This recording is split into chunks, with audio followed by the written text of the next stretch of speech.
Thank you for joining us today. My name is Matt Russell. I'm a managing director at Baird in the Technology and Services Group, where I focus on cybersecurity and infrastructure software. I've been a technology banker for 25 plus years. I'm joined today by Simon Pearson and Chelsea Smith from our London office as well. The cyber practice at Baird is an important one and encompasses professionals in the US and Europe, along with a prominent government services effort. My colleagues and I are excited to host this webinar today. We will focus on the current risk environment and emerging trends in cybersecurity. We have assembled a panel of experts from both the commercial and government sectors. We look forward to a lively discussion on an important topic. With that, I will turn it over to Dan Turner, who will be moderating the event today. Thank you, Matt. And by way of introduction, I'm Dan Turner. I've spent nearly 20 years in operational roles in private equity-backed cybersecurity businesses. Indeed, arrived in my current role at Forcepoint Global Governments and Critical Infrastructure Division via a transaction about 18 months ago, to give you a sense of that. For full transparency, I do know Simon Pearson, who Matt just introduced as a managing director at Baird, having done 2 successful transactions with Simon. Baird know their stuff in this space. So in a moment, what I'd like to do is to ask my fellow panelists to introduce themselves, and as they do so, as they unfold their backgrounds and experience, you'll see that their experience is second to none. The truth be told, I'm not only honored to be chairing today, but slightly in awe of looking after proceedings today. But we'll see how we go. So down to business. The cyber threat is becoming more severe, increasing the need for organizations to act. You know, I didn't need to be Sherlock Holmes to make that statement, and there are plenty of technical proof points that take us to that place. But you know, when senior US government cyber leaders, both past and present, stand up last weekend in front of Congress and ask for them to set up a 7th branch of the US military to specifically address cyber, you know things are hotting up. So what we're going to do in today's session is really discuss that evolving cyber threat. In short, we're going to get an understanding and some insights of who the adversaries are and what sort of threats they're starting to serve up at us. Secondly, how are we going to respond? What are the US and indeed other international governments doing to combat cybercrime? And lastly, we're going to look at what enterprises can do practically, and particularly the chief information security officers to protect themselves. So without further ado, let me introduce or let me ask the panelists to introduce themselves. And if I can, I'd like to start with Brian, if you lead us off, please. Sure. Glad to be here. Thanks, Dan. Just real quick background on me. I'm the CEO of Looking Glass Cyber. Looking Glass has been around for about 14 years, and we try to see everything that happens on the internet. So not things that happen inside of corporate or government networks, but anything that's connected to the internet, and to turn that into intelligence that can be used by CISOs or by national security agencies. I've been at Looking Glass for less than a year. Looking Glass acquired a company that I founded called X5. I've had a few companies as an entrepreneur and a venture-backed CEO, and done some private equity deals and VC deals in the AI space and software, and mostly in companies close to national security. In between some of those companies, I spent a couple of years in the US government. I was the first presidentially appointed assistant director of cybersecurity at CISA, where I was responsible for the protection of US government computer networks, state and local governments, critical infrastructure, and then a lot of the liaison with our international partners on the civilian side of cyber defense, as well as the way that we work, at least in the United States, in cooperation with our Department of Defense and intelligence and law enforcement partners, to bring all of the resources of the U.S. government to bear against adversaries. So thrilled to be here and look forward to the discussion. Thank you, Brian. Maybe Caleb, you could go next, please. Sure, Caleb Barlow. My background spans more than a decade in the cybersecurity industry, doing everything from building products to running threat intelligence and incident response for some of the largest teams in the world that address this issue. I've also, sat in the CEO seat, run a public company focused on cybersecurity, and that's an interesting experience because you also bring in all the regulatory aspects that you need to deal with, and we'll talk about that more over this webinar. But most of my career really focuses on answering one critical question, which is, are you ready when that incident occurs? And that's everything from your technical skills to your team and how you communicate, to your board and your C-suite. How do you answer questions? How do you make decisions during that crisis? And fundamentally, cybersecurity is kind of like learning how to swim. You're not going to learn it from a book. You've got to actually jump in the pool and practice, and helping executives and boards recognize that and get that practice they need. Thank you. And Erin, I wonder if you could introduce yourself, please. Absolutely. Hello, everyone. My name is Erin Whitmore. I am Director of Thought Leadership at Aon within Aon Cyber Solutions. I have been with Aon for a little over a year. I came to Aon out of 12 years in the United States government intelligence community, where I have a lot of focus on cyber policy and nation state activity, as well as basically computer network defense and cybersecurity writ large. So with that, kind of an interesting background, how I found my way to private sector. Fabulous. Thank you, Erin. So as you can see, the panelists have got a wonderful background and all understand, having served almost both sides of the fence, as it were, the importance of actionable and on-time intelligence to make informed decisions. So I wonder, Erin, actually, while you're warmed up, maybe we could start with you to just help us understand that current cyber threat environment. What are we up against? Absolutely. Well, I want to take a turn and focus a little bit on the role of nation state and criminal activity in the cyber threat landscape right now. And I think it's important to characterize this because there's a lot of activity going on, but I would like to focus in a little bit on four of the largest nation states that typically are attributed to some of our more prolific malicious cyber activity. So I'd kind of like to focus on Iran, China, North Korea, and Russia. Now, with that, I would like to say that they're all very highly capable, but very unique in their own ways. And how we see criminal activity coming from these countries and these nation states is unique as well. So first, I want to focus a little bit on Iran. Very capable actors, right? Even though largely sanctioned, they have robust cyber programs, very capable hackers. What we see in Iran is both nation state activity at the direction of the government, as well as criminal activity. The United States Department of Justice has released indictments on both fronts. When it comes to, we'll say North Korea next, right? Everything that results from hackers that reside within North Korea is done, whether it's criminal or nation state, is done at the behest of the government, right? We see that North Korea uses cybercrime, both criminal activity as well as their nation state directed activity, to fund the regime, to get around sanctions. They do a lot of cryptocurrency heists. They do some legitimate technical work as well as illegitimate technical work, which brings money into the country. And then, of course, we've seen them do some ideological hacking. I think most people are familiar that there was a large movie studio that was compromised by the North Koreans, and that was all done essentially to save face for the government of North Korea, not South Korea. Now, with that, I want to focus a little bit on China as well.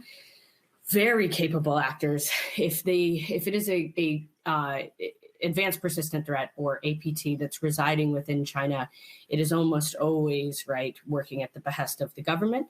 But we have some attribution by leading cybersecurity research firms that Chinese criminal actors have basically been brought under the fold of state-sponsored activity. In this case, right, we see one particular example is that the cybersecurity firm FireEye attributed a APT called APT 41 started out as criminal in 2012, but by 2014, 2015 had been attributed to the Chinese Ministry of State Security, the MSS, working at behest of espionage activities, cyber espionage activities on behalf of the Chinese government. Of course, we also see, right, the Chinese government typically uses nation-state activity for espionage, data collection, personally identifying information or personal health information, data theft. We see intellectual property theft. We see a lot of intrusions that are meant to grab bulk data on, we'll say, U.S. persons. Those are all attributed hacks that we've seen, I'd say, in the last 10 years. And all of that, of course, right, is normally attributed, or the motivation is behind advancing the Chinese Communist Party and the Chinese government.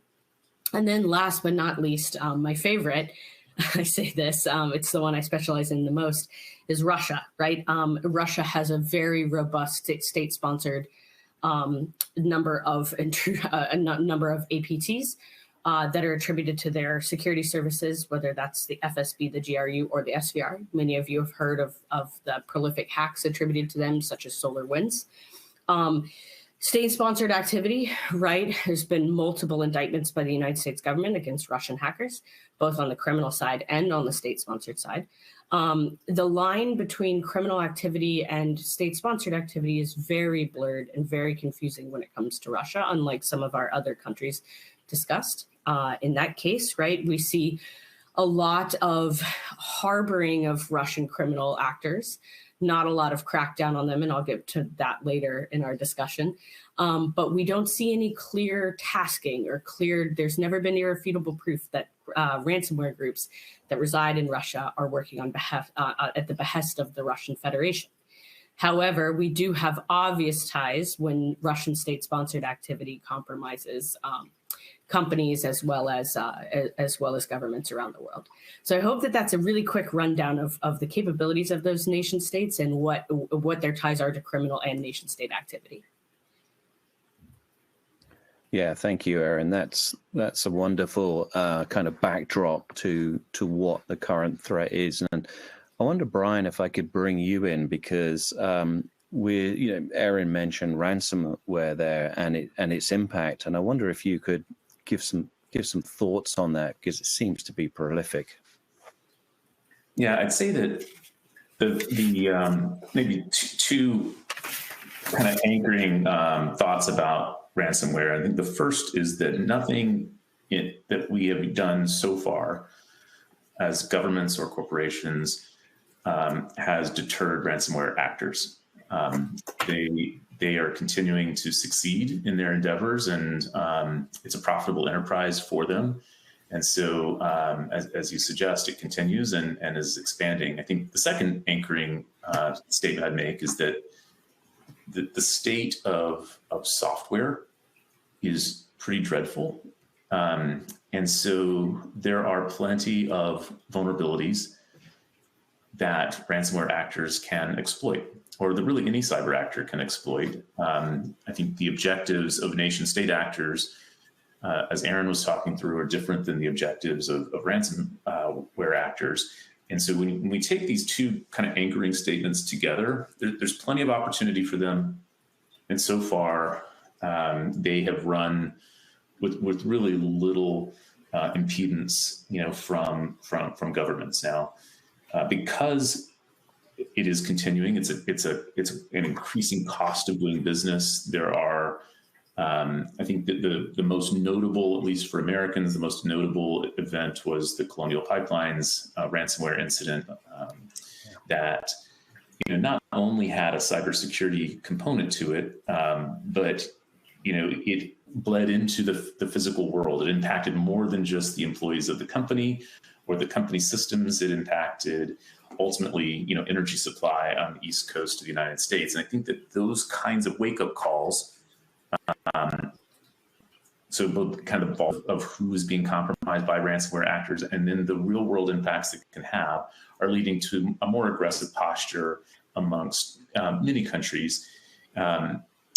But what that posture will do, is, I think remains to be seen. I mean, I think we know that indictments and sanctions, these are two of the common tools used. They're primarily law enforcement tools. have had little impact because most ransomware actors are fairly safe in places like Russia, not subject to U.S. extradition, alternative means of receiving their kind of ill-gotten gains.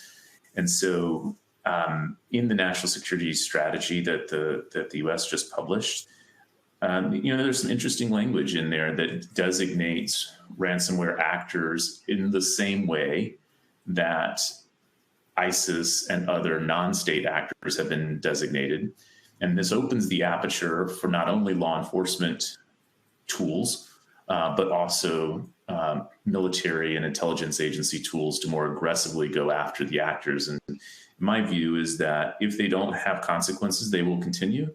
And the best consequences are when they are unable to either receive money or to walk around with any freedom. And so taking them off the landscape, however we do that, or taking their funds away from them, I think is probably the strongest deterrent. But let's remember that most ransomware incidents can be prevented with good cyber hygiene.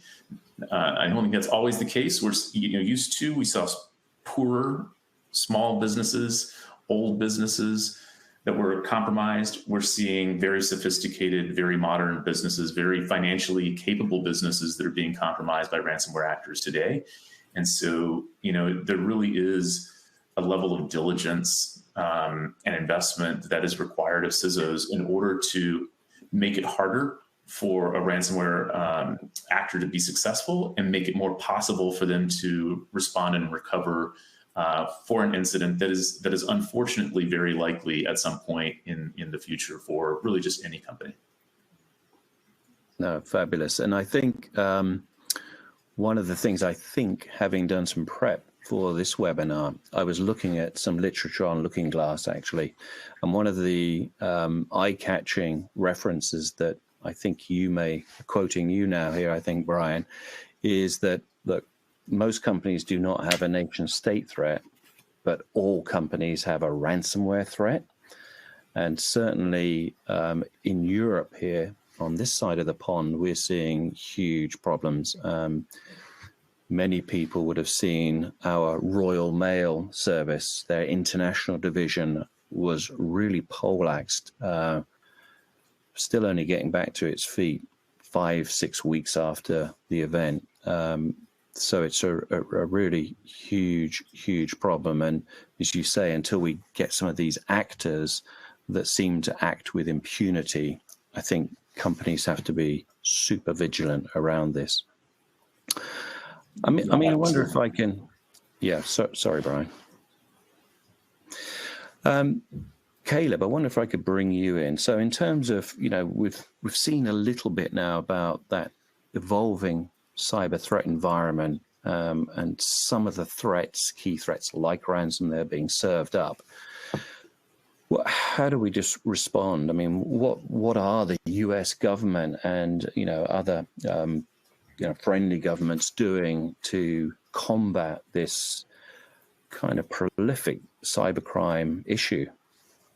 Well, I think if we think about this, there's things that governments can do in form of direct action, right? And we talked a little bit about how that posture may be changing as we start to categorize ransomware operators, much like we would frankly categorize a terrorist. And, I think time will tell to see, what types of actions can we take there, particularly if those actions become kinetic in nature in terms of addressing these particular operators. But there's clear indication that may be where we're headed.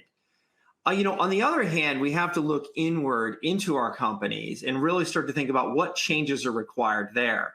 So certainly here in the United States, we have over 50, I think there's 53, 54 breach disclosure laws now in the US. Nearly every state and territory has one. There's an additional 5 or 10 if you happen to operate in financial services or some other regulatory industry, healthcare, water, energy, additional regulations. But the reality is, if we look at case law, there's very few prosecutions or scenarios where, we're reluctant to victimize the victim in these cases. And I think that's starting to change, and it's starting to change to recognize that there's a minimum level of an accepted standard that you need to have from a cybersecurity posture.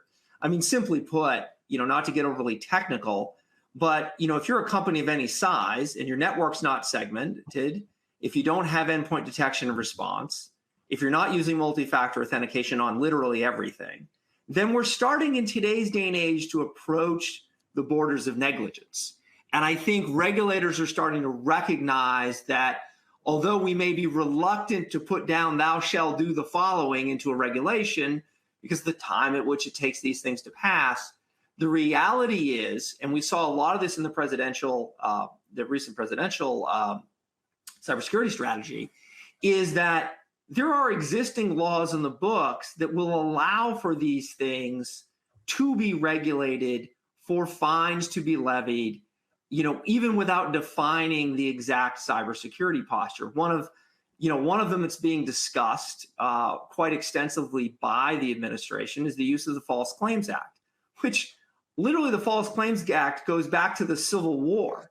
But, and I'm not a lawyer, but the basic gist of it is, if you defraud the US government, you could be subject to damages that far exceed the value of your contract. And, a huge portion of our economy services the federal government or services contractors that service the federal government.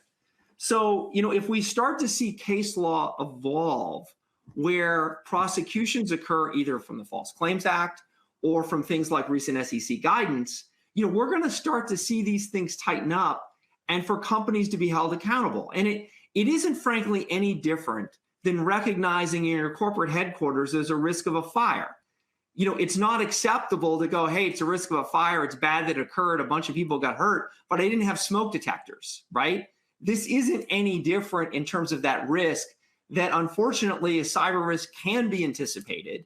And there are some basic provisions you need to have in place. So I think from a posture perspective, that's where things are headed. And we can talk about what that also means for the CISO down the road. Fabulous. Thank you, Caleb. And have you seen or sensed any toughening? Have you seen any maybe cases that are going on to try and not perhaps prove negligence, but really harden up within companies at all? Well, we're starting to see that. I mean, I think probably the most public example of this was, what recently occurred at Twitter. Now, granted, that's a little bit of a situation coming out of, central casting, where you have, at least at the time, the world's richest man. You have a highly respected security professional that was in the company, but you also have some rather egregious allegations of lack of security and privacy controls. And we're going to have to see if action is taken on that. But of course, what is also interesting and even somewhat comical about that particular incident is, although we have this heightened awareness of these security constraints, at the same time, the company's backing off saying we're going to get rid of multi-factor authentication for most of our users because it's too expensive, right? So, you're starting to see this backlash occur. Of course, it's like anything. It starts in those areas, in those companies where it's going to get the most attention. But this stuff's going to start to matter across the board down the road. Yeah, absolutely.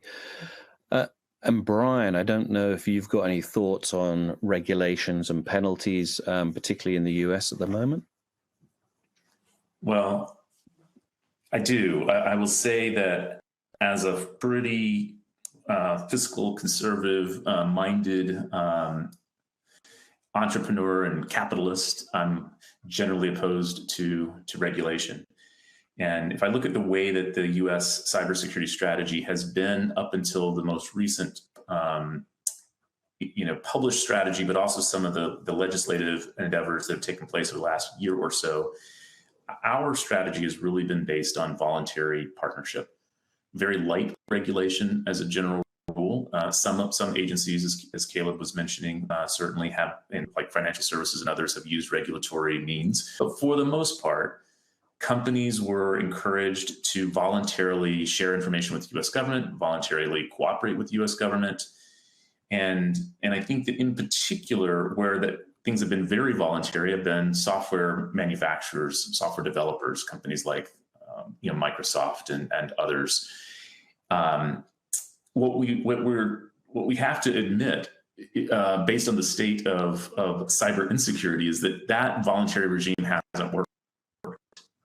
There were too many companies that didn't volunteer, and there haven't been enough positive security developments as we become increasingly digitally dependent. And so the strategy now is shifting, and it is one that is shifting very much towards using regulation. As I said at the top, I'm generally against regulation, but I have to admit that there are times when carrots are not sufficient and sticks are needed. And I think that that day is coming. Getting it right is going to be really important. I think one of the, it was kind of mentioned a little bit earlier, the company mandate was mentioned earlier.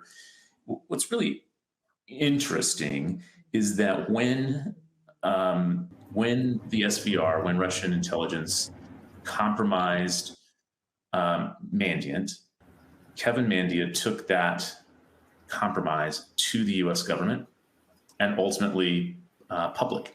He didn't do that because he was compelled by any law or regulation to do it. He did it because he thought it was the best thing for cybersecurity.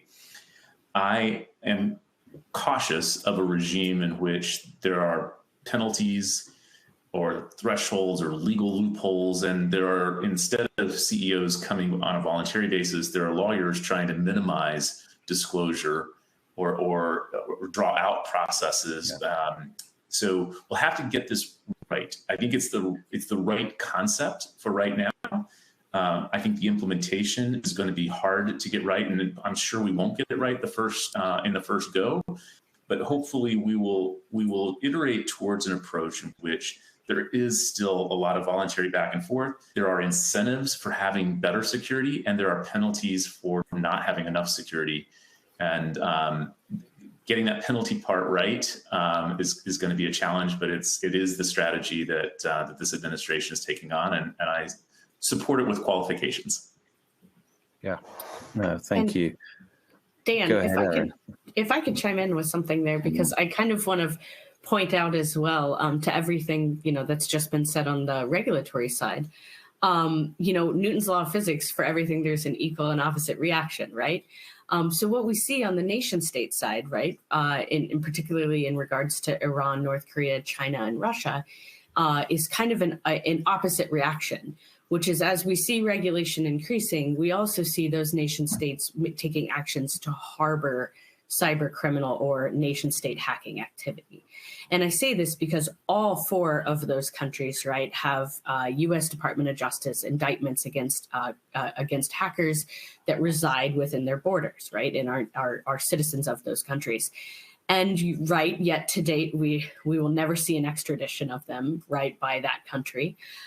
We have seen some activity that suggests that, quote unquote, there is some cooperation. Some of you might remember right before the conflict in Ukraine, Russia, the FSB, which is their federal security service internally within the country, arrested a number of ransomware actors from the Revel ransomware group. With that said, though, right, it was really a photo opportunity. There's never been any criminal process. There has never been any indictment or extraditions or criminal proceeding against them. They're not in jail.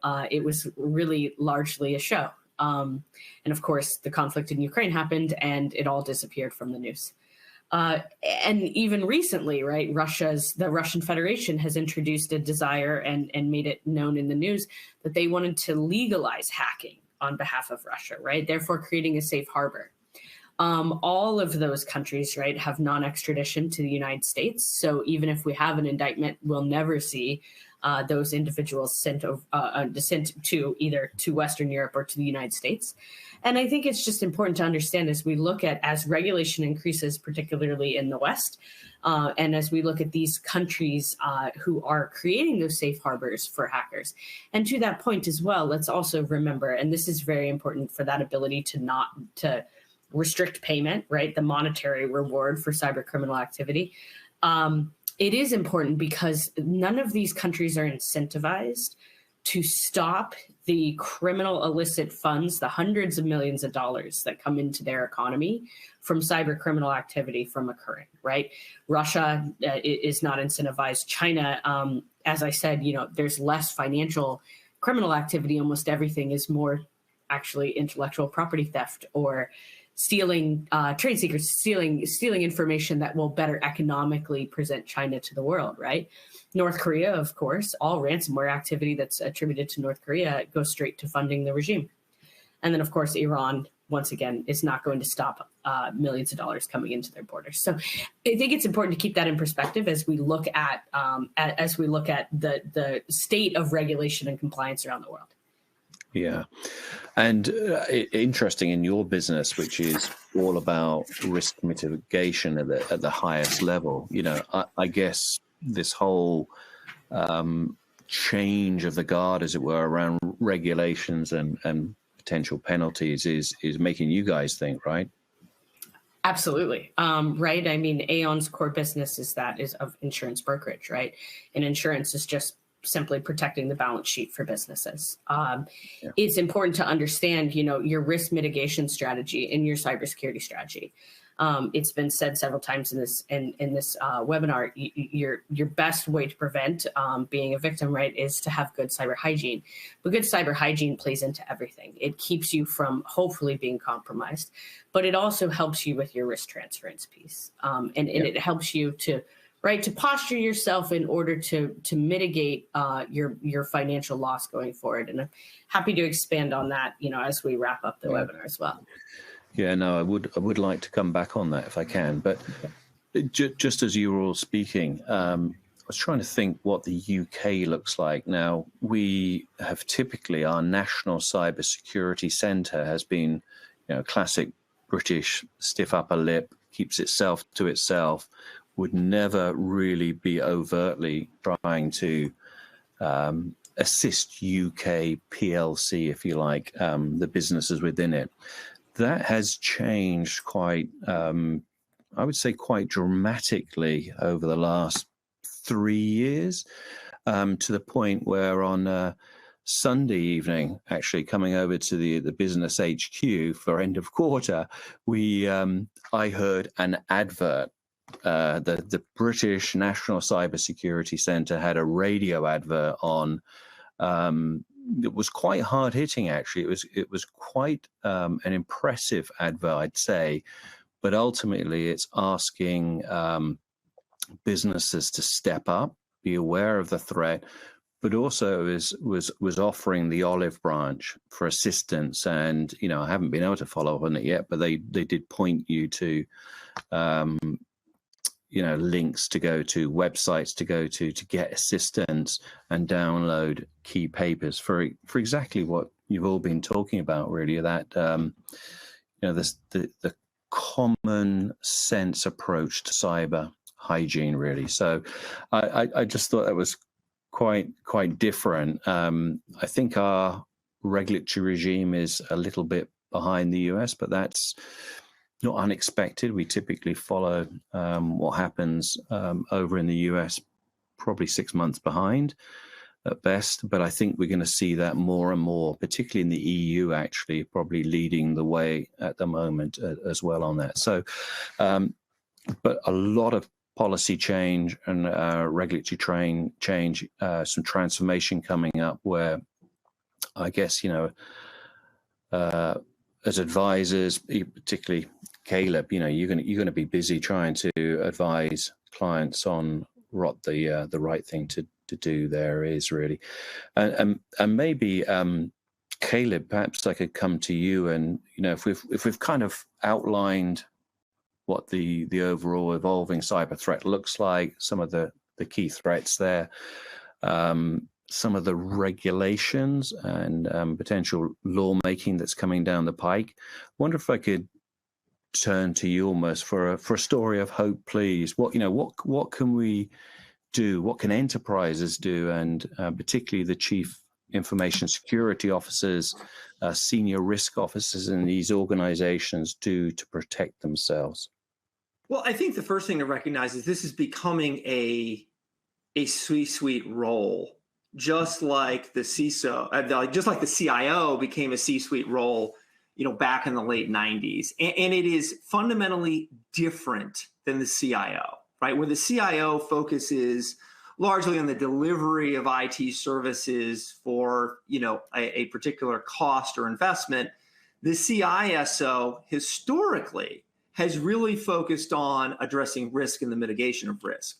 But even that is starting to change, in that what we're starting to see is the role of the CISO is really starting to become one where governance is required.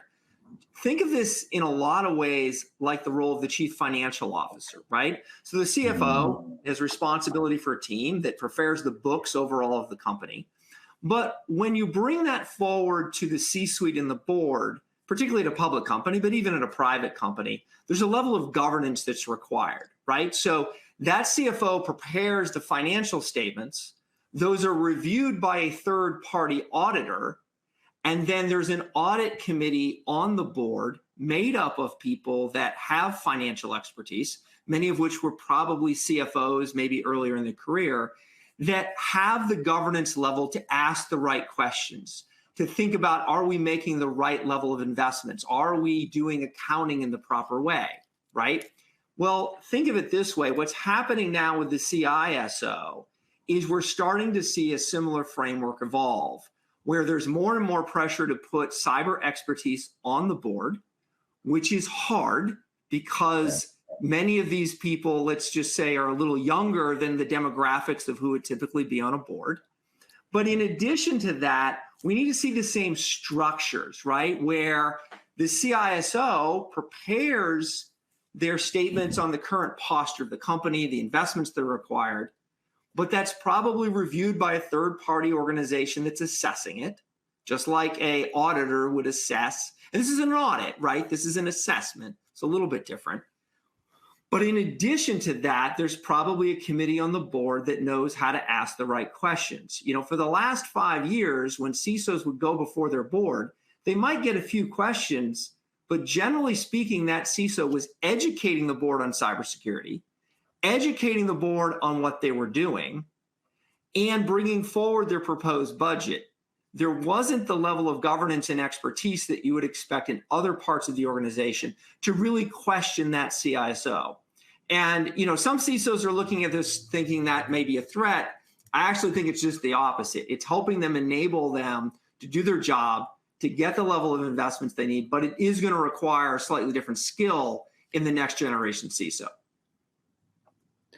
Yeah, and that I'm old enough, by the way, to remember when the CIO came to fame, as it were, and I remember seeing how powerful they became when I was way back in my outsourcing days. So that's an interesting picture you paint there about, and I like the comparison of CFO, because the CFO is classically worried about audits and the governance and has that fiduciary responsibility.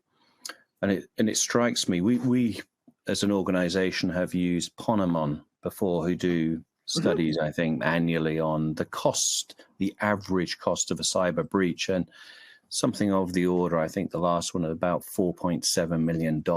And you kind of think about those quite mind-numbing numbers, actually. And the picture you paint, the CISO can't just be a bolt-on, because you're never going to have the respect, I guess, that a CFO. Well, and the key point here is that a cybersecurity incident of magnitude is now material to the company, right?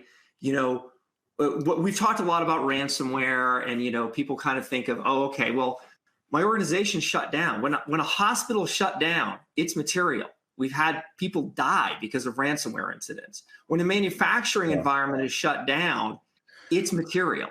So, that's the other aspect of this that people are struggling with a little bit, is when does a cybersecurity incident reach an order of magnitude that it's important? And here's the really key thing, Dan. It's not just on behalf of the attackers of how bad was their attack, what did they take down. It is just as critical of what was the response of the company. Were they agile enough as an executive team that they could pivot around this? Did they have the backups and redundancy and know how to respond? Because, yeah, that bad guy may hit you with everything they've got, but there are some companies that are agile and quick enough and have teams that are practiced and rehearsed that it's not going to matter. They know how to respond. On the other hand, there are companies, and we've certainly seen plenty of them, that get hit with a relatively minor incident and it's utterly devastating. Yeah. And, it's interesting, the preparedness that you mentioned there. We at Force Point, we have used a number of players to help us really prepare for these types of incident. And one of the, it's uncomfortable. If it's done right, it gets uncomfortable, but you feel like you've gained real value having gone through an exercise. And I'm sure you've probably run these yourself. Well, a great example of that, Dan. So let me ask you a question. Why is boxing a required class at the U.S. Military Academy at West Point? Every cadet has to take boxing. Any idea why? Nope. Do you know what it feels like to get punched in the face and realize that you're going to keep getting punched in the face until you put your fists up and start punching back?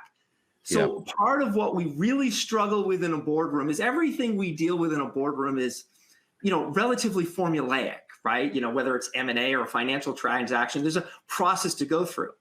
When you're in a cybersecurity incident, you're up against a human adversary. They can pivot, they can jog, and they're going to keep punching you in the face until you learn how to punch back. Yeah. No, I love the analogy, by the way.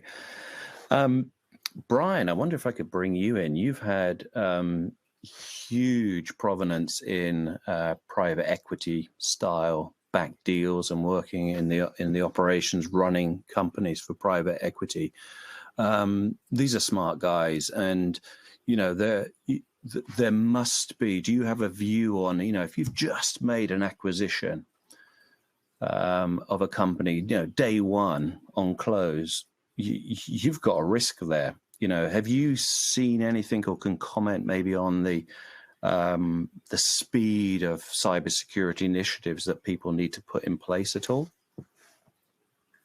Well, it's really hard to secure a distributed enterprise. It's hard to secure all enterprises, but the more geographically distributed, the more you have complex corporate structures, different business units, operating units. It just increases the likelihood that you have diverse and disparate technologies, some of which you may not fully understand, some of which may not be fully supported or integrated. In general, and this really is a generalization, streamlining your security stack is the best way to have the kind of efficiency and coverage that you need to have. And if you don't have a streamlined technology stack or a cybersecurity or IT, you'll often find gaps in your coverage, gaps in your visibility, gaps in your controls. And so when there's an M&A transaction, of course, then that's all exacerbated. The likelihood is that you're dealing with, maybe completely and significantly different technologies, different coverage, different visibility. The acquirer has limited knowledge of how things have taken place on the target's side, what kind of, through the representations and warranties and disclosures and everything else, process. You're disclosing any incidents you may have had, and you're disclosing the software that you use and the security programs that you have in place. But it's different to read it than it is to run it. And so in practice, what we see is that M&A creates significant cybersecurity risks. It's kind of obvious after you think about it. We have part of our product does what Gartner now calls, and so everybody has to call it, external attack surface management or attack surface intelligence. Really what this is what do you look like from the internet? What do you look like from an adversary's perspective? That's where they're going to start before they've breached some network or device. And so when we look at the external attack surface of companies, what we regularly find are Exchange servers left behind from some M&A transaction, so maybe not business important anymore, but still have credentials that can be exploited to gain further access or to move laterally into the organization, we'll see VoIP services left behind from a merger and acquisition, as well as other just kind of transitional cloud services and otherwise. And so I do think, it's been an area that we've been fairly interested in over this last year, is just looking at companies that are going through M&A, supporting them through the M&A process, just because, what you might have done in the old days of using some internal scans to identify all of your assets and the patching status of those assets. By the way, that's still common practice, but now most companies are as much on the internet as they are on their networks. They're mostly using cloud services, mostly using SaaS services, and the equivalent of that kind of network scanning that would be good business behavior a few years ago is what we view to be essential business behavior now. And I think that M&A is probably one of the good starting points for doing that, just because you've just absorbed a new set of risks that you don't fully understand, and that discovery is going to be important. Yeah. No. Yeah, it's food for thought. And something you said resonated, actually. It's something that our National Cybersecurity Center do try and drill into, companies like ours that do have contracts certainly into Five Eye organizations. And it really is about the simplicity. Simplicity in security is the friend of the defender. Complexity is the friend of the attacker. So, that really resonates over this side of the pond, if I may say so as well. Erin, I wonder if I could bring you in. I'm intrigued. How hearing quite aggressive cyber threat environment evolving all the time, that backdrop, as well as the increasing response, particularly at the government layer. How will that play into risk transfer, and I guess the wider role of cyber insurance? And I know you're going to tell me you're not a broker, but I'd be kind of interested at the high level of your thoughts here, please. Sure. And, there's a few things here to keep in mind. One, looking at the role of the CISO, looking at C-suite executives and what the board has to decide, right? As we see more compliancy and more regulation come down the pipeline, particularly when we talk about critical infrastructure, right, there's going to be more reporting mechanisms. Now, the United States Department of Homeland Security designates 16 critical infrastructure sectors, right? This is important because a lot of folks may say, I don't do business with critical infrastructure. It's not necessarily true. Critical infrastructure is almost everything as per the United States government, right? So it's everything from sporting venues to shopping malls, entertainment, you name it, right? It's not just nuclear and water facilities or electric substations by any means. It's not just military bases. It is a shopping mall. It's anything, right, that supports the in this case, right, I'm going to say the U.S. economy. Right. Yeah. So it's important to understand that, because 16 critical infrastructure sectors and compliancy reporting is now, as my fellow presenters have said, this is something to consider. It's tangible for boards now. There are real considerations going forward. But it's really also important, and I will say, full disclosure, I'm not a broker. If anybody needs to get in contact with a broker, please pass along my information. I will set that up. But what I can say is that it is, to quote again, right, it is important to protect your balance sheet, because that is your risk transference piece. Anybody can be a victim, right? And I bring in that critical infrastructure piece because I need people within cybersecurity need to start thinking holistically, right? You need to start thinking about, no longer can you say, I'm exempt. If you have any presence on the internet, right? If you have any presence online, if you have any infrastructure or network, which everybody does, you can be a victim, right? And the point of that is, don't be the lowest hanging fruit, right? You want to have good hygiene. And when I say the lowest hanging fruit, don't, have that good cyber hygiene so that you are not easy for picking, right? Hackers don't think, and I run into this all the time. People always say, oh, I'm not a target. I'm just a small fish, or I'm this or that. My company's not very big. Why would I be a target? That is a very, that is a misperception that people do in prioritization. The way that hackers work is they scan, right? As Brian was talking about, they scan the internet. They look for companies that have,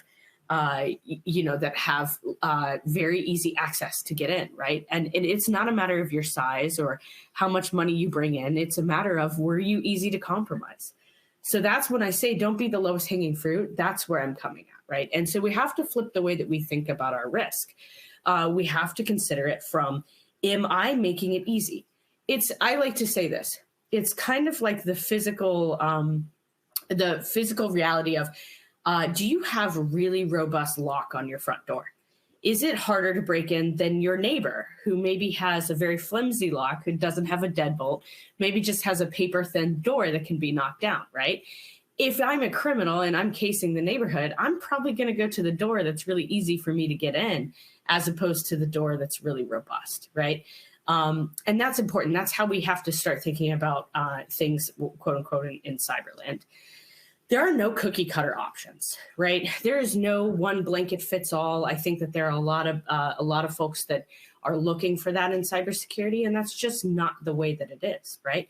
There's no one solution that will cover every company. The truth is, you have to look at what your configuration is, what your risk aperture is, who you are as a company, and you have to address your cybersecurity in a white glove approach to that. And that's important. That's a really important piece in your risk transference, because as you look at getting your cybersecurity insurance and covering your balance sheet, right, protecting yourself on that worst day scenario, you have to look at how you're going to apply security that doesn't make you the lowest hanging fruit. And look, I know we've talked about a lot of really scary things, but there are some best practices that you can do proactively. You can do things like threat hunts, right? So threat hunts are wonderful, because that's when we bring, like I know for Aon, other companies as well, right? We bring in a team and we go looking to see if there's a bad guy that's sitting on your network, so that we can tell you if it's there, right? That's a great proactive service to find out how you may be compromised. Statistically speaking, most cyber criminal activities do occur where the actor has been sitting on the network for some time, right? It's not, they don't get in and exploit right away. A lot of times they're there for quite some time. So also things like threat intelligence reports, finding out what's out there, what data is being sold about you on the dark web, right? Do you have credentials that are out there that can be compromised? Tabletop exercises, right? Preparing for that worst case scenario. And I know we talked about that. Getting your board ready, getting your cyber incident response team, getting whatever you need to get done is really important, right? Preparing for that worst day, right? No team, to use an American analogy here, no team in the NFL goes to the Super Bowl without practicing. So don't set yourself up for your worst day scenario without doing a continuity of operations exercise, so that everybody knows in that crisis moment how they're going to act, right? Yeah. Also, social engineering and phishing awareness training is so important. Get your employees educated, because the number one way that companies are compromised is directly through human error, right? It's phishing, it's vishing, it is exploiting, it is exploiting human beings to click that link or to make that error. And that's so important, because you can spend millions on your network and your network security and configuration, and you can do everything right.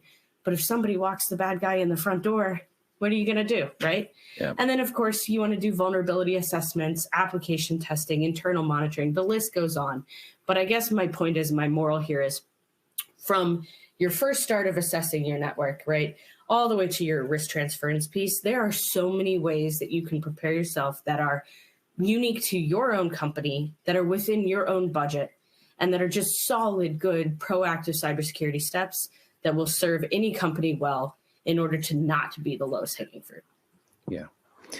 No. And something you were talking about, the 16 critical infrastructure areas, and something that Caleb said about the hospitals, it hits home that it's kind of not just a techie issue anymore. It's real life, it's kinetic, it's intriguing. And something else you you touched on there and reminded me. I know, Brian, you won't like the Gartner term or the category of surface attack, but I liked it, and as you know, the capability that you have in Looking Glass, as Erin was talking about, you know, really having an understanding. It's a great capability to have. Minimize that attack surface, and how do you do it, and get the right advice of people around you.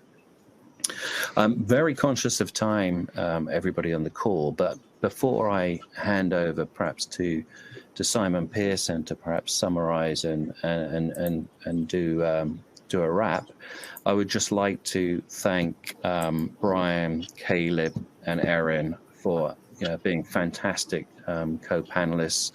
As I said, I was in a bit awe of having to chair the session today because of the caliber of individuals these three represent. But it was a real pleasure to get your insights, and I think that would be very helpful for anybody around the cybersecurity sector in the widest possible piece. So thank you all. Thank you all for attending the webinar today for the audience. And Simon, without further ado, I'd like to hand over to you, if I may. Thank you, Dan. On behalf of Baird, obviously echo the thanks to you, Dan, and to Erin, and to Brian, and to Caleb. I think it's been a very illuminating and very candid discussion. I think certainly some memorable takeaways and some memorable phrases. I'm not sure I've heard the False Claims Act. It wasn't one that I was expecting to hear on this call, but I think, look, the key things are the materiality of the threat. I think that came through loud and clear.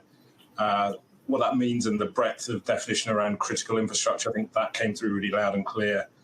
The shifting sands of the political and policy frameworks, what that means in terms of the pressure that's going to be on the companies in terms of where the line of negligence is going to be. I think that drives the need for the next generation of CISO and the government framework or the governance framework around that. And I think, don't be the low-hanging fruit for the hackers. I think that's obviously another phrase that jumped out.